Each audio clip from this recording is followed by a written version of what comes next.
这是佛陀唯一的儿子罗睺罗。7、8岁的他突然离开母亲，进入了陌生的僧团，现在已经12、13岁了。他并没有突然就变成了圣者，现在还是个熊孩子。他多次被人投诉，因为他喜欢指错路，捉弄访客。也许他认为这样可以得到佛陀的更多关注。你想知道佛陀是如何教育这个熊孩子，让他从顽皮少年走向未来的阿罗汉吗？当时罗睺罗跟随舍利弗修行，住在王舍城郊外的芒果林，而世尊住在竹林精舍。他毕竟还小，在僧团里总爱调皮，谁来拜访佛陀或者舍利弗，他喜欢给人指个错误的方向。看到访客气喘吁吁的回来，他就特别开心。傍晚时分，佛陀结束禅修，起身前往芒果林。罗睺罗远远看见佛陀来了，赶紧铺好坐具，准备好洗脚水，恭敬地请佛陀入座。佛陀洗完脚后，把水盆里的水又倒出大半。罗睺罗，你看到水盆里剩下的这点水了吗？看到了，世尊。一个喜欢撒谎还不觉得羞耻的人，就像这剩下的水一样，毫无价值。接着佛陀又把水盆倒扣过来。一个喜欢撒谎还不觉得羞耻的人，就像这个空水盆，内心空虚，没有诚信。就像一头勇猛的大象，在战场上会用脚、身体、头部、象牙去作战，但他会保护自己的鼻子，因为他知道鼻子一旦受伤就完了。但如果大象连鼻子都不顾，那他就完全不在乎自己的生命。同样，一个撒谎还不知羞耻的人，他什么坏事都做得出来。所以罗睺罗，你要记住，永远不要说谎，不要戏弄别人。是，世尊。但对于一个突然远离了妈妈，处于青春叛逆期的少年来说，仅仅这样是不够的。他会在吃饭时、行走时动作夸张，会在听法时故意发出很大的声响。于是佛陀又一次找来罗睺罗。罗睺罗，你知道镜子是用来做什么的吗？用来照自己，看清自己。没错，人也应该这样，时刻反省自己的行为，看清自己。当你想做一件事，比如干扰别人禅修，先问问自己，这件事会不会伤害自己、伤害别人或者伤害自他？如果会，那就别做；如果不会，那才可以做。如果你已经做了，事后发现伤害了别人，那就要去道歉，改正错误，以后不再犯。同样，当你想说话，先问问自己，这句话会不会伤害自己、伤害别人或者伤害自他？如果会，那就别说；如果不会，那才可以说。如果你已经说了不好的话，就要承认错误，以后不再说。当你心里产生一个念头，比如嫉妒、愤怒、贪心，先问问自己，这个念头会不会伤害自己、伤害别人或者伤害自他？如果会，立刻放下；如果不会，那才是善念，可以继续。如果你已经产生了不好的念头，就要反思，以后不再犯。过去、现在、未来的所有修行者，他们之所以能变得清净，就是因为他们懂得反省自己的行为、言语和念头。你也一样，就像照镜子一样，要学会反省，这样才能成为一个真正贤善的人，这样才能昼夜安住在善法中，安住在喜悦中。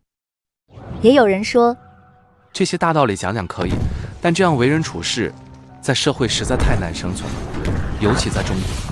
你看从古至今的当权者，执兵挂帅的，哪个手里不都沾满了鲜血？但为什么他们都还能身居高位，受人敬仰？这都是实话。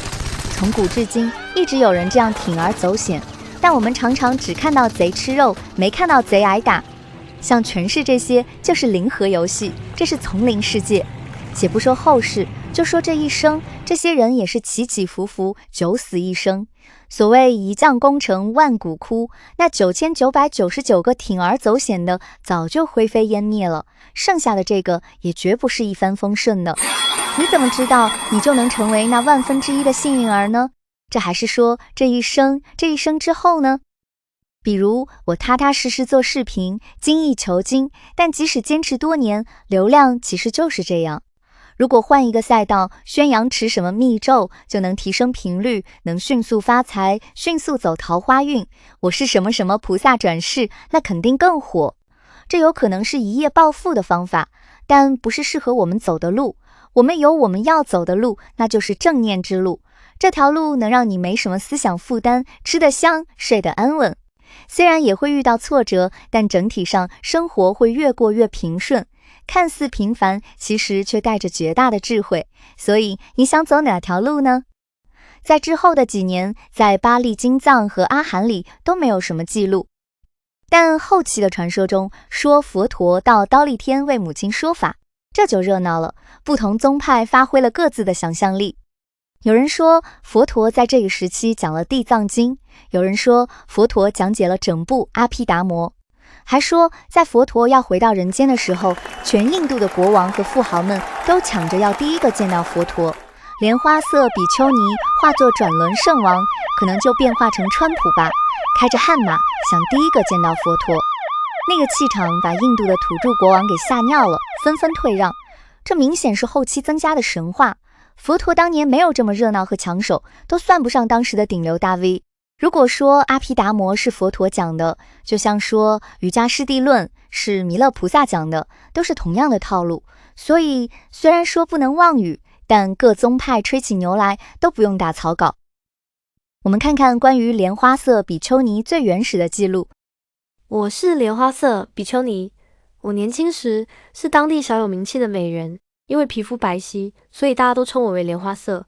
我父亲很早就去世了，我婚后没多久就有了身孕，接着就发现我的母亲竟然我的丈夫私通，这样的事真是闻所未闻，真是让人汗毛直竖。所以生下女儿之后，我就逃离了这个家，逃到了王舍城。很多年之后，我又结婚了。结婚又过了几年，我的丈夫外出做生意，又娶了个小妾。结果我发现这位小妾正是我的女儿。哎呀，母女俩共侍一夫，这简直是遭天谴的污秽。欲望的尽头只有灾祸啊！我决心斩断这一切，就在王舍城剃度出家，披上袈裟，成为比丘尼，终于从泥沼里爬了出来。如今我能看见前世，清净的天眼照见众生的苦难，看透人心深处的念头。我已证得神足通等三明六通，不再有烦恼，证得阿罗汉果，不负佛陀教诲。我化作国王和宝车，恭敬礼拜佛陀双足。佛陀因此称我为神通第一的比丘尼。这段内容比较朴素，之后更详细的版本那就更戏剧化了。在《咸鱼经》和《本生经》说她前世是妓女和妈妈桑，经常帮助别人乱伦勾搭，所以才有了这一身的境遇。当然必须承认，后期的版本要精彩得多，就像《西游记》远比《大唐西域记》要受欢迎。因此莲花色比丘尼算是泥众中的顶流大 V。到了第9个雨安居时，佛陀住在焦赏弥城的瞿师罗园。焦赏弥城的比丘们脾气火爆，经常会因为一些小事而吵架，他们互相攻击、谩骂，彼此不和睦。世尊，他们又吵起来了。告诉他们，我召见他们。比丘们，我听说你们在吵架，彼此不和睦，这是真的吗？是的，世尊。你们在争执时，对同修们还有慈爱的行为吗？有慈爱的言语吗？有慈爱的心念吗？没有，世尊。你们真是太愚痴了！如果你们连基本的慈爱都没有，引发这些无意义的争执，只会让自己和他人都陷入无意的痛苦中。比丘们，有6合境，能让你们团结和睦，众志成城。第一，身和同住，慈爱的身业，对同修们无论明里暗里都保持友善的行为。第二，口和无正，慈爱的口业，用温和鼓励的言语对待彼此。第三，意和同悦，慈爱的意业，心中常怀善念，不生嫉妒、嗔恨。第四，利和同均，共享所得，无论获得什么，哪怕很少，都愿意与同修分享。第五，戒和同修，共守清净戒律，依止清净而且有助于禅定的戒律，彼此和谐共处。第六，见和同解，共持解脱见解，遵循圣者的智慧，追求真正断尽痛苦的见解。这6合境中最殊胜的就是见和同解，这是圣者所遵循的，能导向解脱的见解，它能真正断尽痛苦，就像楼阁的屋顶是最上的、最殊胜的。比丘们，如何通过剑和铜解断尽烦恼呢？你们可以这样关照：第一智，觉察烦恼。如果我被贪欲、嗔恨、昏沉、吊举、疑惑牵引，就是心有烦恼。当我不再被烦恼牵引，心向善法时，我获得了第一智，觉察烦恼。第二智，独得安定。当我实践这种见解，能独自证得寂静时，我获得了第二智，独得安定。第三智，独特见解。当我明白只有真正追求解脱的修行人才能拥有这种见解时，我获得了第三智，独特见解。第四智，立刻忏悔。当我犯错时，能像孩子避开火炭一样立刻忏悔，我获得了第四智，立刻忏悔。第五智，互助共进。当我愿意帮助同修共同追求戒定慧时，我获得了第五智，互助共进。第六智，专注听闻。当如来宣说律法时，我专注倾听，用心领会，时刻铭记，不散乱，不遗漏，确保正法真正入心。我获得了第六智，专注听闻。第七智，法喜信心。当如来宣说律法时，我不仅听懂，更对法义升起坚定的信心与欢喜。信心让我渴望实践，欢喜推动我前行。我获得了第七智，法喜信心。具备这7种智慧的比丘，就能证得出果，真正踏上解脱之路。佛陀的讲法暂时平息了焦赏迷城比丘们的争端。对，暂时的，脾气暴躁的人们就这几句话就能不吵了。没过多久，世尊，他们又吵起来了，您还是去调解一下吧。比丘们，别吵了。世尊，您是法主，您打坐去吧，我们会摆平的。佛陀再三让他们停止争吵，但他们非得争出个你输我赢，也不想再听佛陀的了。佛陀摇摇头，无奈地离开，进城托钵乞食去了。乞食回来，他独自吟诵：那些大声嚷嚷的凡夫俗子，没一个知道自己有多愚蠢，干着破坏僧团的事，从来不在乎有什么后果，把智者的教诲抛在脑后，只顾着各说各的理，只图嘴上痛快，却不知道这样会招来祸患。只想着有人骂我、伤害我、胜过我、掠夺我。对心怀怨恨的人来说，怨恨永远平息不了。即使有人骂我、伤害我、胜过我、掠夺我，对没有怨恨的人来说，怨恨才能真正平息。无论什么时候，都不能用怨恨来平息怨恨。用不怨恨来平息怨恨，这才是永恒不变的道理。愚痴的人不明白，我们所有人都正在走向衰亡。凡是明白这个道理的人，都会平息这样的争论。那些被人打断骨头的，被人夺走性命的，被人抢走牛马，甚至被人掠夺整个王国的人，尚且能和曾经的敌人团结在一起。你们为什么就做不到呢？如果能和贤德的人交往，一起好好生活，就能克服各种危险艰难，心怀正念，愉悦的行事。如果没有贤德的人可交往，那就像国王舍弃国土，向林中独自行走的大象。独自前行反而是好事，也不要与愚笨的人结交。独自前行不会因别人而犯错，像大象在林中悠然漫步。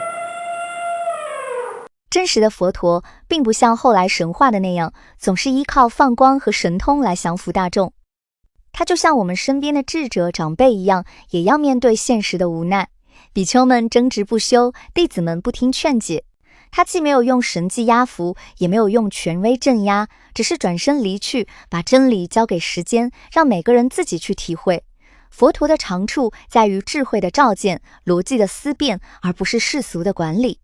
对他来说，独善其身并不是逃避，而是保持清净，不被口舌之争淹没。若无法与贤者同行时，就学会独行。独行是一种清醒与坚守，就像林中的大象，宁静而自由。这才是佛陀给我们的启示。佛陀并没有告诉我们什么惊天动地的神奇，他只是告诉我们这些实实在在的道理。下集再见。